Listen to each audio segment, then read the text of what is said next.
AM Caffeine Morning Show in the building. Special guest, my boy, True. Yes. Since Rodney and Reggie, yeah, man. Let's hit that ring. Don't fall. Get your morning started the right way with the AM Caffeine Morning Show. So today, Friday, you know we always save Friday for our days to have interviews. Shout out to Dondre Whitfield, who stopped through on Wednesday.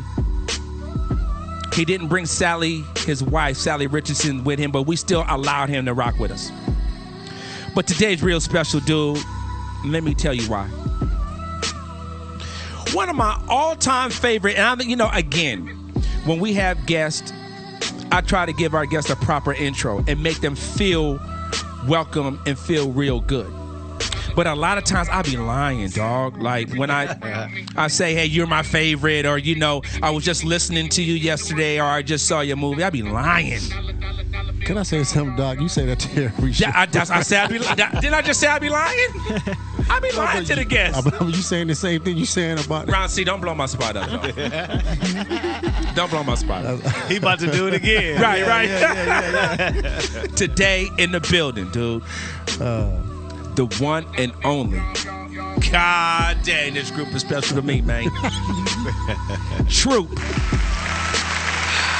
From Pasadena, California. Yes. Is in the mother effing building. Now, we in here. Yep. Yes, I only have part of the crew. So Steve is in here.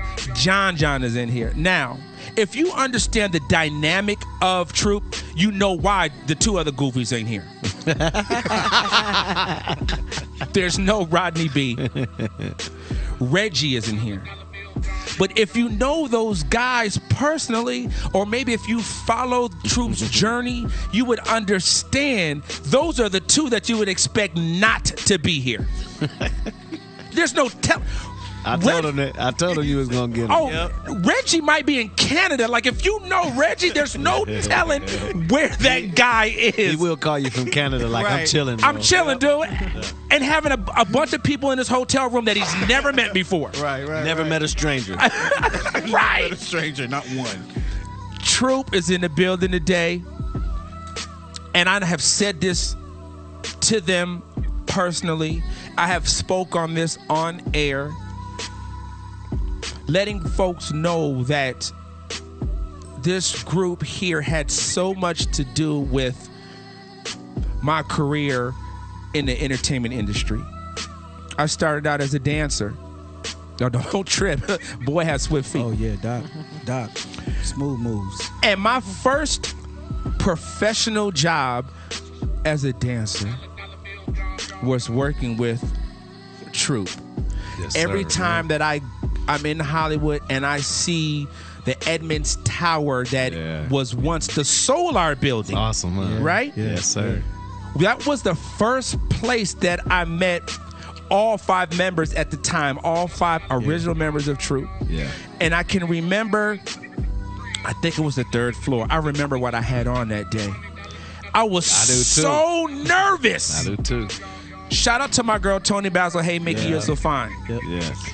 She introduced me to the guys. They were working on the Spread My Wings video. And she literally said, dance. Yeah. I was so nervous that day, dude. Because to me, that was just like, at that time, you guys were killing it. Yeah. Number one over everybody. And to be able to be in the same room and be able to showcase what it was that I was doing at the time.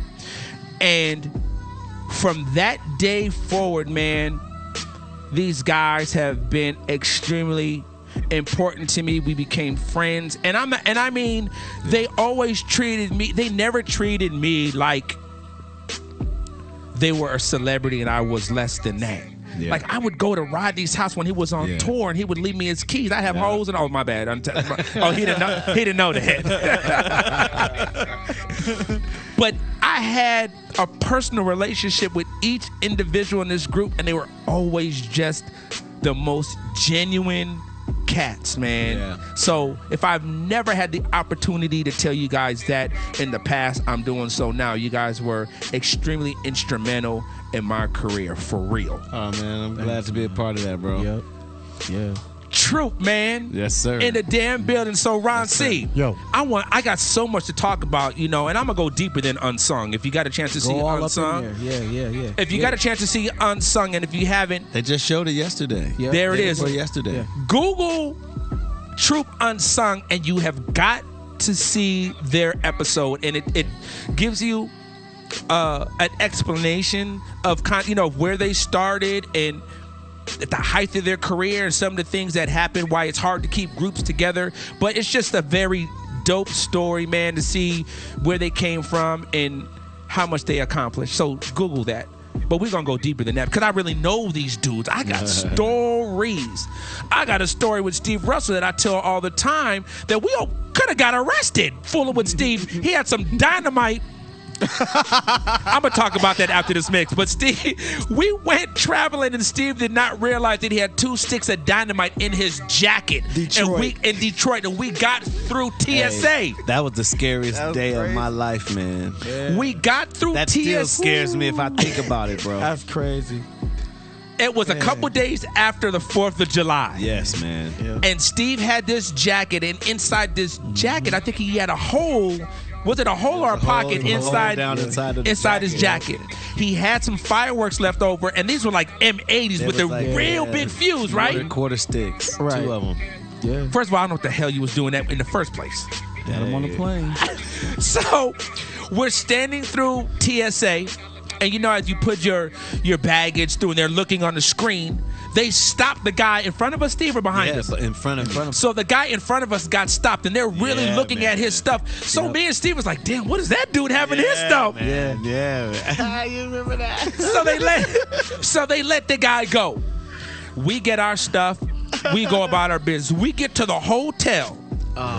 We're just all talking. Steve takes off his jacket. He put his hand in his jacket. It was on the plane. Was it on the plane? It was on the plane. When Yeah. I sat down. We sat down in the plane. Yes, Yeah. sir. Yep. Put his hand in his jacket and realized that he had these damn dynamite And that's sticks. what they were looking at on that screen, No man. question. Wait, Yeah, they literally dynamite sticks? Like Quarter stick. quarter I'm stick. talking about- Yeah. What you gonna blow up? If any one of them had ignited in any way, It would have blown a up. whole, And this got on an airplane Yes. On the in the yeah. United States of America. my heart Oh, yeah. almost beat out of my After chest. 911 and all of that. Oh Yes. my Oh, yeah. goodness. When we realized what had happened, we were like, "Oh my gosh!" Yeah.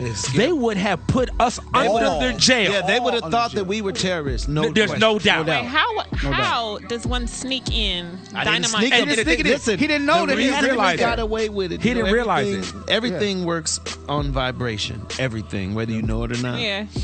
The reason we were so innocent was the reason we got through there. Because when they stopped that dude before me, I was like, Got you. Yeah, you up to something. Right. He had that nervous energy. They was looking at my I was so innocent. Right. I was so innocent Yep. that the universe allowed us to get on that plane Right. with them in my pocket. Exactly. Yes. And when I got to that hotel, man, We could Trace, butterfly. I'm telling you, we laughed about it, but we were so nervous. Yes. Like, how the hell did that happen that we got through that? We could not believe it, and there's no way that they would have believed that we were not about to blow up that No plane. way. We gonna get to the $1 million question when we have a break because I'm gonna ask you, why did you have that in your pocket? Okay. Okay. moving on. AM Caffeine Morning Show. We'll talk about it. Troopers in the building. So Ron C. Don't hold on to it. Let it go. You know what it is. I'm excited because my boys is in the AM Caffeine Morning Show. Y'all stay tuned. Let it go, Ron C. Wait, I thought y'all was- Special guest in the building. My boys Troop. Minus 2 goofies. Got us up in the AM. I'm sleepy. Is it too early for Rodney and Reggie? Because ain't no telling what Reggie was doing last night. hey, Smooth is, look at Steve. Steve ready to bust out and start popping on Cat. Hold it in, Steve. Don't get him. Hold it in, Steve. I see you. you can't play certain songs. Yeah, certain songs, yeah. So true. Yeah. So much to I want to talk about. Let me ask you this: after your Unsung aired, what has been the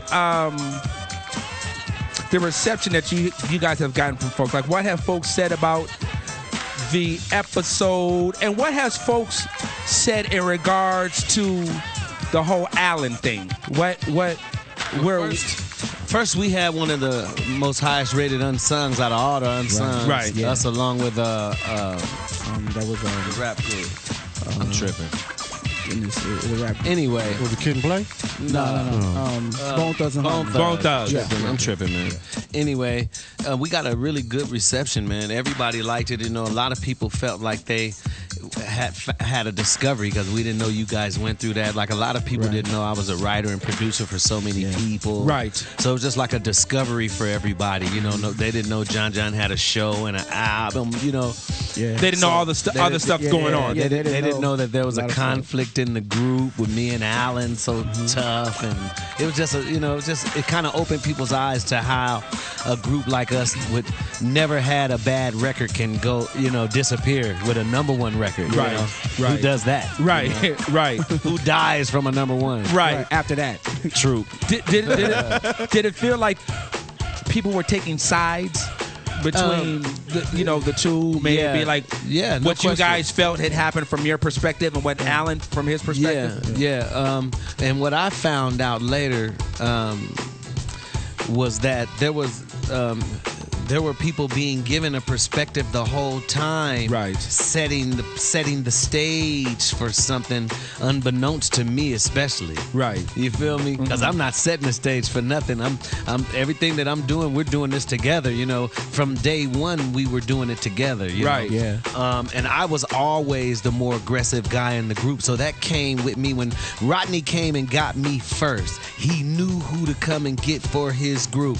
Yep. You understand me? He came and got me first, and I was that aggressive dude. I was going to get choreographers. I was going to get songs produced. I was going to put it all together. Everything that Steve can bring, he's going to bring to it. Right. And once I became a songwriter, once Alan taught me how to write songs, and I was around Chucky. I almost lived with Chucky Booker, so I learned how to become a producer. I learned that stuff quick. The Whispers gave me my first gold record when I was 18, before Troop even went gold. Right. You know what I'm saying? So I started producing early on, and I was really serious about it. Right. And I just assumed, because me and Alan were so close, he lived with us.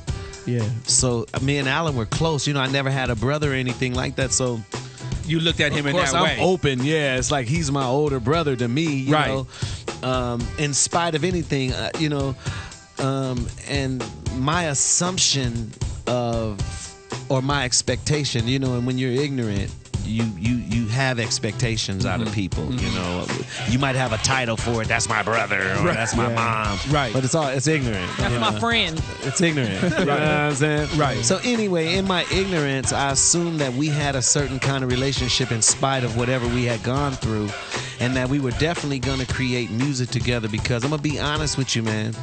Me and Alan writing songs together was equivalent to, like, how me and Harvey and Damon get down at the Underdogs. For the Underdogs. It was equivalent. Me and Alan writing songs together was definitely like a Babyface, L.A. Jimmy. It was definitely like that.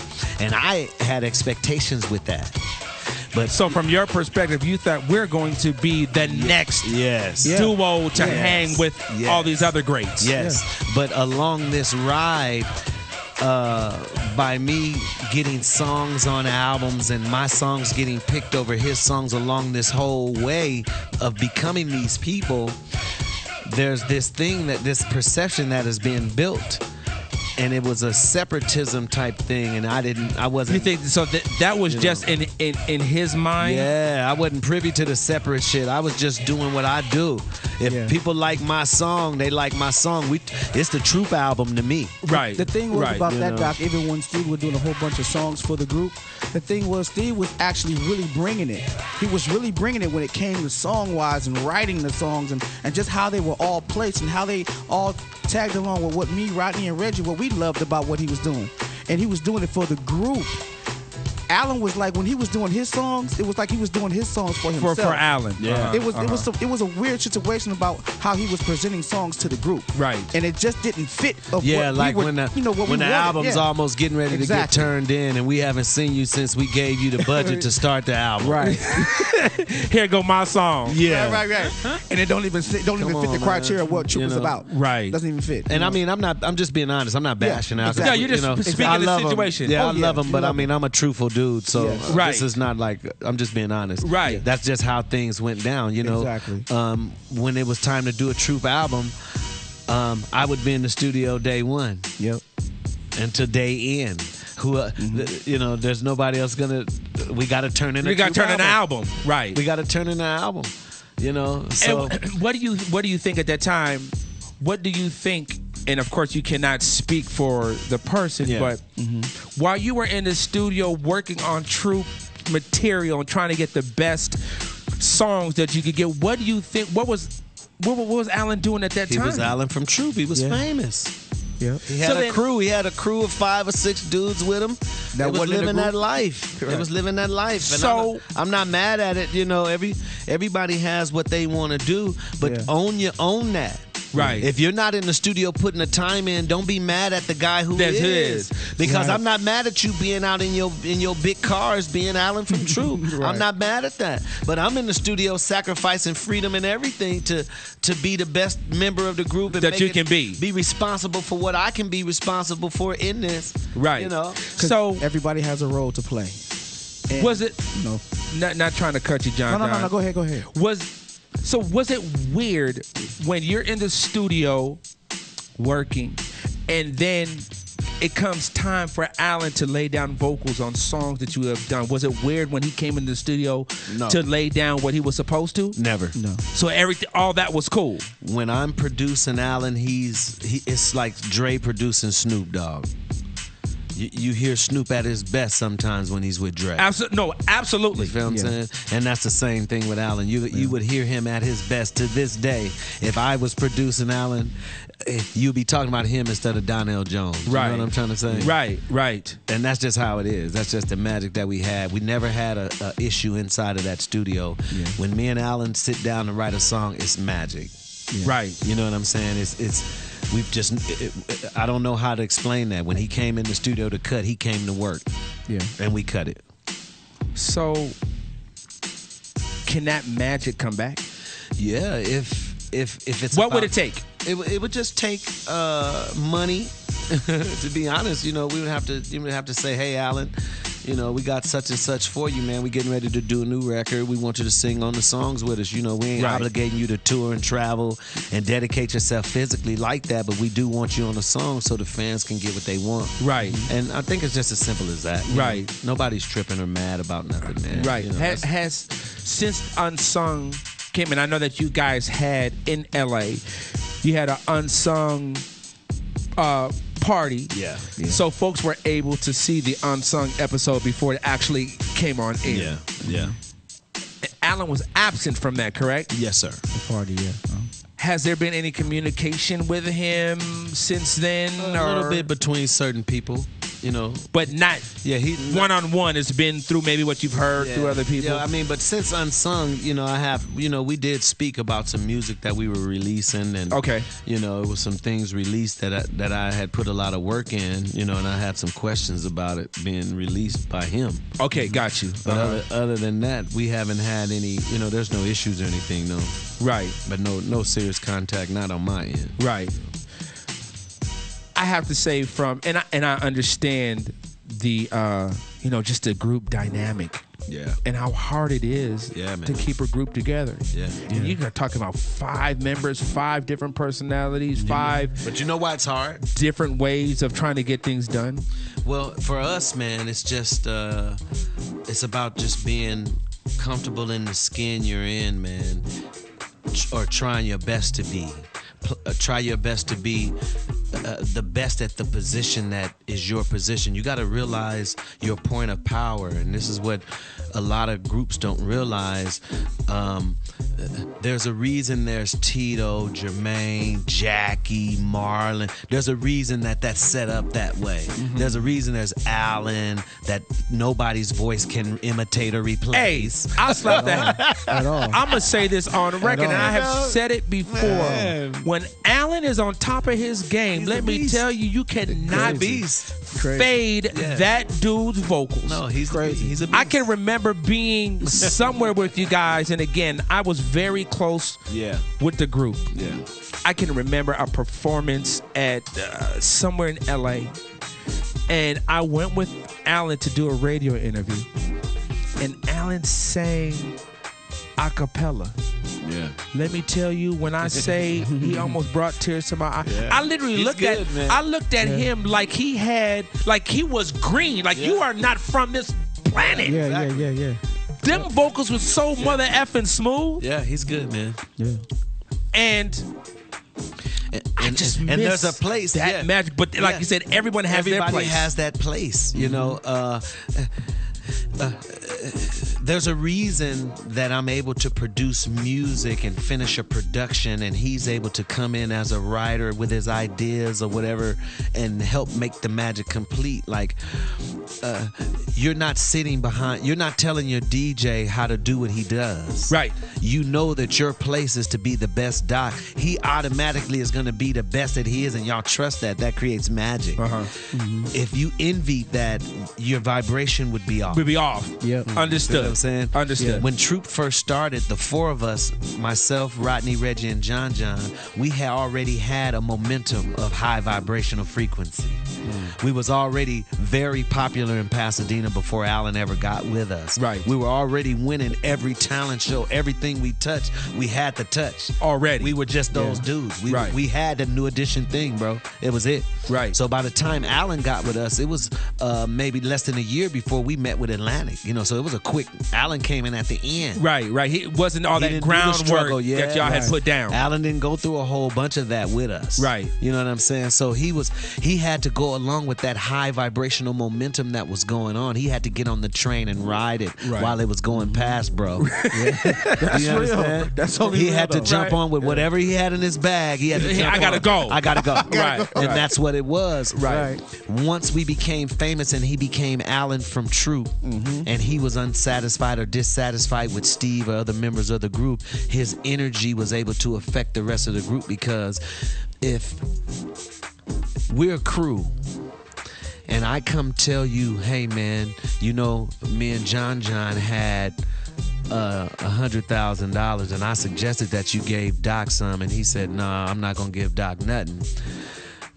Even if you believe that or not, he still planted that seed. Absolutely. Yeah. Yes. That was happening to everybody that we knew. Oh.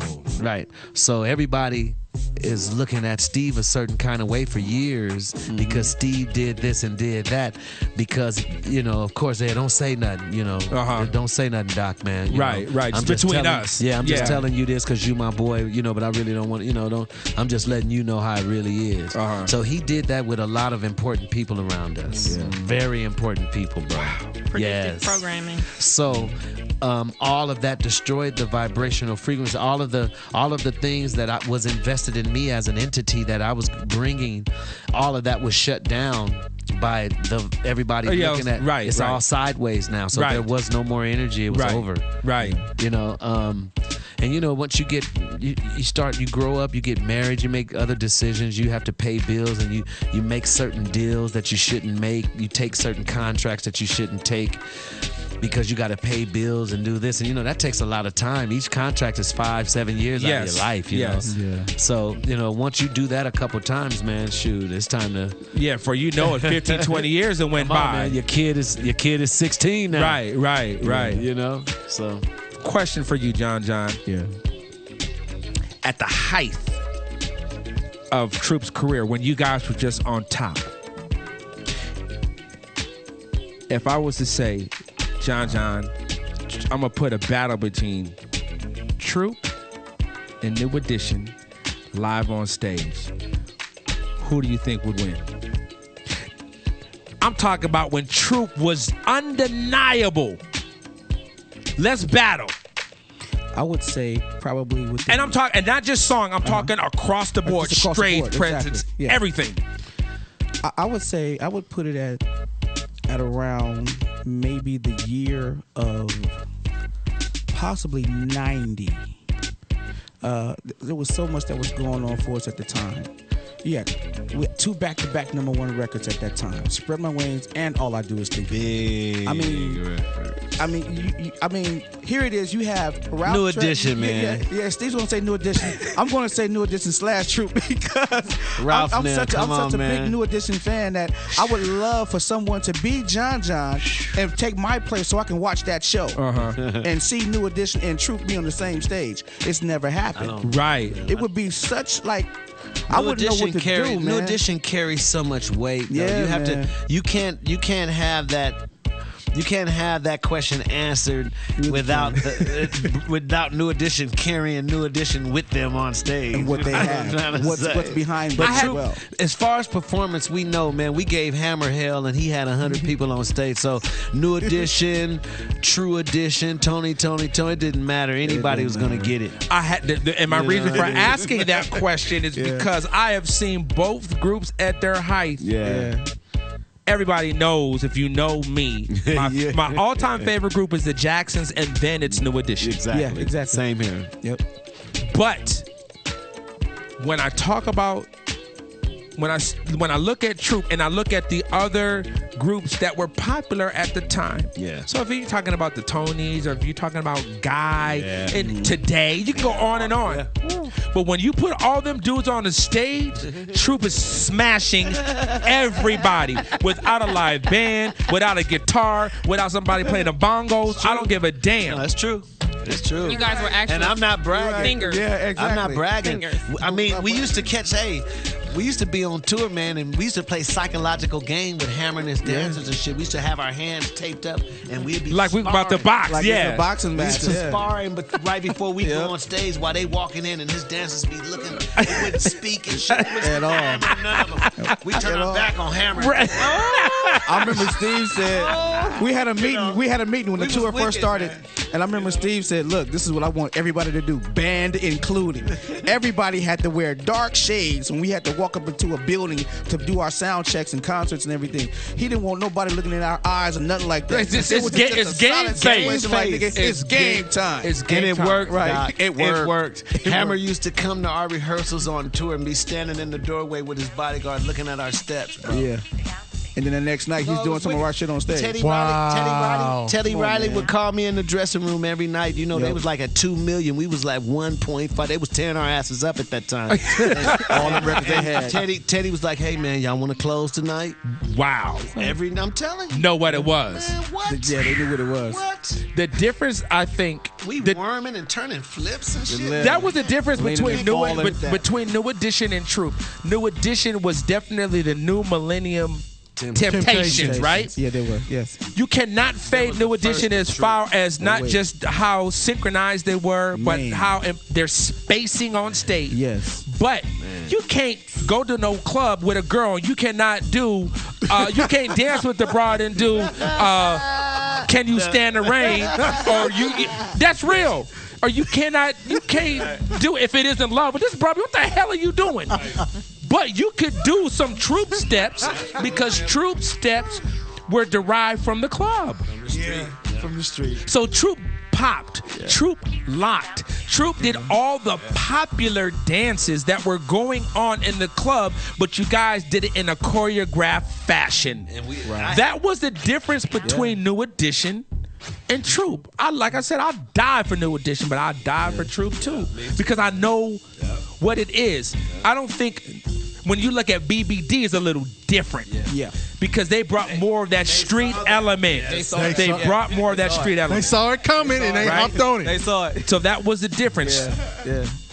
But did it good. no question. Yes, they but at did. the height, boy, I tell you, if it was New Edition, I'm telling you, Troop was right there. Oh yeah. No, I mean, Yeah. We thought, I'm going to tell you something. The reason why we were dancing and doing our thing so tough, of course, we wanted to end up being like Mike and being the greatest in the world. But we thought that we were going to end, because New Edition inspired us. Ready for the World, Levert. We was inspired by, we were made by people. Ralph and Ronnie, Bobby, Ricky, and Mike made Rodney Benford and Reggie. They made them. Right. They made us. They made Troop. Absolutely. They made Five of a Kind. Right. Yeah. So for us, man, we wanted to make sure that there was whatever group was coming behind us, they would have to work really, really hard. Exactly. Because New Edition made us work hard. To me, yeah, they already set the standard. When I was tired of doing New Edition, because we used to perform New Edition around Pasadena. Yeah. And when I got tired of doing New Edition, the first thing I said was, man, we need to do this. Because I was a pop locker and stuff first. Bro. Right. Yeah. The first thing I said was, man, we need to do these street dances like a group. Yep. Right. And that'll change us from the New Edition. Yep.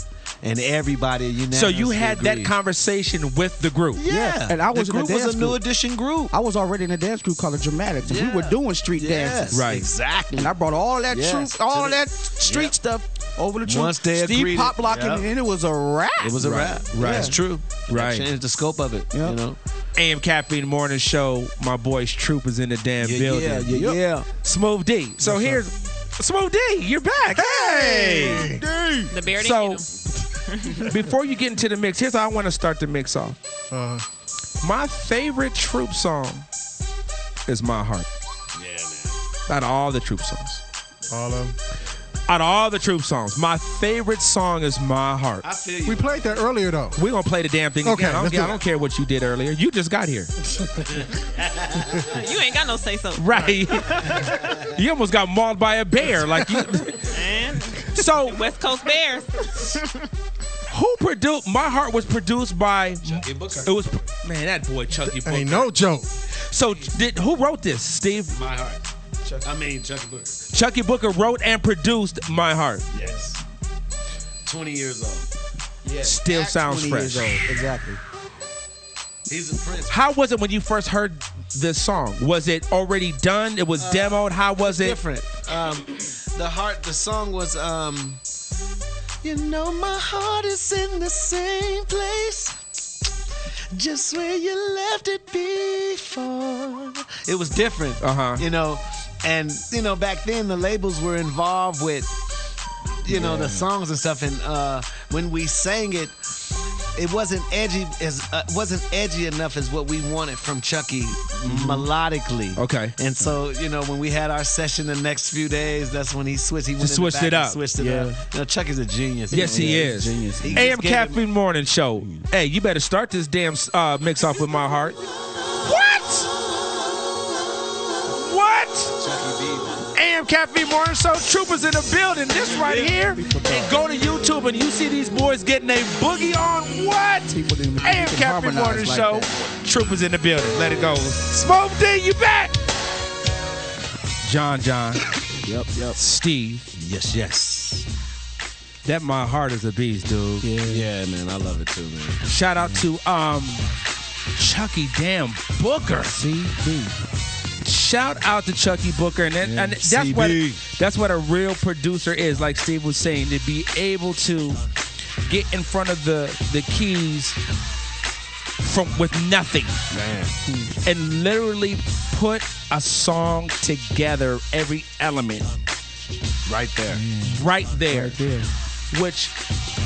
And not taking anything away from a lot of the producers that are doing it today, but they're doing it in such a different fashion. It's not that anymore. Yeah, this guy was incredible to watch work. Yeah. Even to this day, I released a solo album in 2011 called So Random.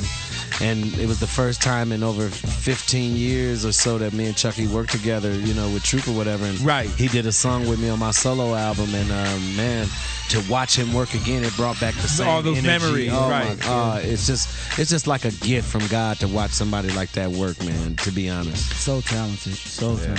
So, Steve, all these years, folks have known you as Steve Russell, but now you're going by Stephen Hartz. Explain what is that? Well, I grew up single family home, just me and my mom. and I never knew who my father was. Your man on the I'll say that later. Anyway, so it was just me and my mom, and I never knew who my father was. And in 2011, I went on Ancestry.com, the 14-day free trial. Does that joint really work? Hey, I found my father's family, man. Yeah. I found my grandfather. I got a chance to spend 2 wonderful years with my 95-year-old grandfather. Dope. And my last name is Harts, bro. What? Yes, sir. Stephen Harts. That's me. So Russell was my mother's your mother's maiden name, and because you didn't know who your father was, you didn't go by that name. Yes, sir. Wow. I have aunties and aunts, uncles and aunts that I look like, man. Sisters, everything. I got 2 sisters. Yeah. That is crazy. Yeah. See, I always see the commercial for Ancestry, but I be thinking that joint is like it's like a pyramid. Remember the pyramid? How you put your little money in there? You just have to have certain information. You know, we went anything that my mom could remember. You know, she was 18 in Hartford, Connecticut. You know, first real experience with a person. So you know, whatever she could remember, we just ran with that, man. And before long, we had it, man. My family's from South Carolina, baby. Wow, South Carolina. Yeah. How was that feeling, Steve? To uncover all that stuff that you didn't know before. Well, it just, when I was a Christian, they used to say the devil is a lie, you know what I'm saying? And that's just how I felt. It's like, damn, all this time, you grow up insecure, you don't have a dad, you see other people with their dad, so you feel like you're missing out on something, even though I had a great mom. Right. Yeah. And I turned out to be a hell of a man. I don't know about that. Okay. I do. But I know, right. Uh-huh. So it just showed me that life is not, before you beat yourself up over something that people say that is a taboo, you're a bastard child or something. Before you believe and get into all that stuff, man, life has a way of heading somewhere for you. Right. You know what I'm saying? Yeah. So it closed the chapter of my life of being incomplete. Looking at my son and not knowing who my son looked like. I know he looks like me, like you, but we look like somebody. And we found John, and we found out who we look like, and we found out, just close that chapter. That, man. I'm happy for you. It made me very complete. That is so amazing. I have, and the reason that really speaks to me is I have a half brother. Yeah. Who I've never met. Oh wow. And I think that we're probably maybe, I don't know, maybe 5 years apart. Okay. My father was killed when I was, maybe 6 years old. Okay, 74. That was my dad too. And he had another son. Wow. Told my mother about it, and my mother was like, well, you can't blame the child, because my dad didn't really want anything to do with him. As far as he was concerned, he only had one son. He's outside, baby. Right. But as I've gotten older, I'm like, I have a half brother. Yeah. That is your brother. And for the last few years, I was like, damn, you know what? I would like to find this dude. I just know his name is Mark. You should do Mark it, man. Clark. And I'm going to tell you honestly, the fastest way is to just focus on, honestly, internally focusing on that, and it's going to, it'll manifest. You have that kind of power. You can manifest it. Yeah. All you have to do is think about it like you're doing now. And it's been something that's been bothering me, but I've never spoke to anybody that's really done the ancestry stuff. Yeah. But now that we're talking about it, I'm going to make a commitment because there you go. I have somebody else who has my same blood, your bro. that I've never met. Yeah. You know what, Doc? I hope he ain't no goofy, though. You know what, Doc? He might, though. He might. Because he's half a the man. apple don't fall. Yeah. You know what's so cool, though, Doc? Out of all the years that I've been knowing Steve, not knowing that he really grew up with so many other people in his family, we've been touring, we've been, going back to some of the places, and we ran into his family again. We talked to his family. I talked to his sister. Yeah. His sister inboxes me on Facebook all the time. Yeah. It's like, did you know that? Wow. Yeah. He never. Yeah, John, what you doing with the sister, That's my sister. It goes down That's my in sister. him. Yeah, okay. Now, for that situation, I don't play that. My brother. Well, how she look? She's like a Russell. AM Caffeine Morning Show, man. I'm glad that my boys, came today. I wish that the other two Rodney and Reggie, who I have the Beavis and ultimate. That's what they are, literally Beavis and Butthead. Those two together are the absolute. Hey, man, those two together. I can't let you dog my boys like that, man. Steve, but you know that's true though. Those two together, that is the blind leading the blind. When they that's Cheech and Chong. Like when they together. Hey, we would get ready to do a performance at an arena or something, man, and we getting ready to do sound check, and you're looking for Rodney and Reggie, and all of a sudden you see shadows across the floor. These dudes is up at the top of the arena, bro. But I was with them though. Walking across the top Like what of are the y'all? arena. What are y'all doing? I was with them. Yeah. I mean, We was on man. We was on tour with Key Sweat, and it was Key Sweat, Crazy, Salt and man. Pepper, Rob Bass, who else? Kid and Clay. Who was on that tour, and it was our first tour, and we got up on top of the. Top part of the stadium. Way up there. Ridiculous, like, man. so high. It was ridiculous. And our shadows casted across Key Sweat's stage while he was on stage performing. Bobby, our road manager, Bobby Roberts, he looks up. He looks up. As we're coming down, that's when they called us and told us where we were at and everything. They said they saw us. They said our shadows casted across the stage. Hilarious. It was crazy, man. It was crazy. Big up to Keith Sweat. Shout out Keith. Right. AM Caffeine Morning Show. So Smooth D. Yeah. Before we get out of here, dude, Steve has his new joint. I was really trying to find it, not Steve, but Troop has a new song. Not in a Million Years. Is that the name Yes, of it? yes, I couldn't yes. find it, but this song right here is class. It sounds like classic Troop. Yes. Steve, is it available on iTunes? How can Yes. folks find it? We have 3 compilations we released last year. Okay. Troop the B-sides, Deeper Revisited, and Troop the slow songs. slow songs. Okay. And we have new material on each one of those compilations, and Not in a Million Years is just an independent single on iTunes right now. So you guys go to iTunes right this second, right now. Support. Yes. The songs that are on iTunes and Amazon right now are Forever, Disappear, Why You Leaving, Gots to Be featuring Big Bub. Okay, from today. Exactly. Wow. Then you have there's so much that's out there right now, man. Your single, John has a Yeah. single out he remade, Never Too Much by Luther. Ooh. That's out there. Please support Yes. my guys We're right all out now. there, y'all. Troop is I have They're a new out solo there. album out called The Wedding Singer out Yeah. right now. Stephen Russell Hart's The Wedding Singer.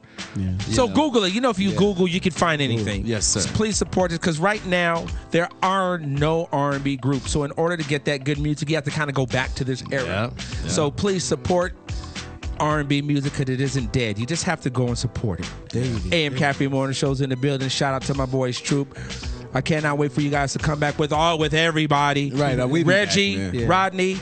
I can't wait till I see you busters in the street because it's on, homie. AM Caffeine Morning Show's in the building. I got nothing but love for Troop. We love Thanks you too, again man. for We love coming. you AM guys. Caffeine Thank Morning Show's in the building. Yes, So can sir. we spread my wings real quick as we get up out of here? Smooth D, let it go. Classic once again. Chucky Booker, you a beast. AM Caffeine Morning Show. Thanks, guys.